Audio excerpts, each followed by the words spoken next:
I'm Stephanie Kirmer, and I'm a data scientist at Uptake. I work in fuel efficiency and in rail.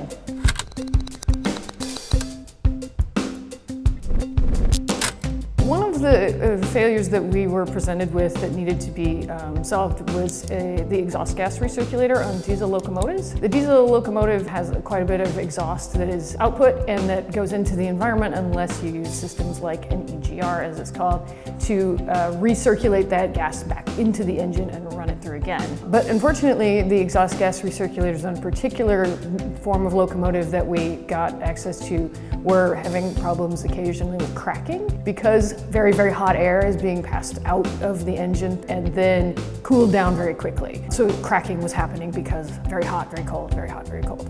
When we found out about this, it was just maybe 1 or 2 months after these locomotives were starting to operate, and it was a very big issue. We got some data for the 1 or 2 proven cases of this failure that we knew about. In just maybe 2 or 3 months, I was able to produce a model that from start to finish was able to predict these failures in days or even weeks before they became catastrophic, and then we could prevent that failure from happening if preventative maintenance was applied in time. So when we were able to stop these from happening, that meant that engines were not being drastically damaged on the track, causing backups of rail traffic, but also the need to replace the entire engine in some cases. And we made this possible so that we could save the customer quite a bit of money, but also time and resources in the repairs. Once we got this model produced, it was really valuable because we could go back to the customer and talk to them about what we determined were the physical manifestations of this failure, and then they can use that information, the information from our model,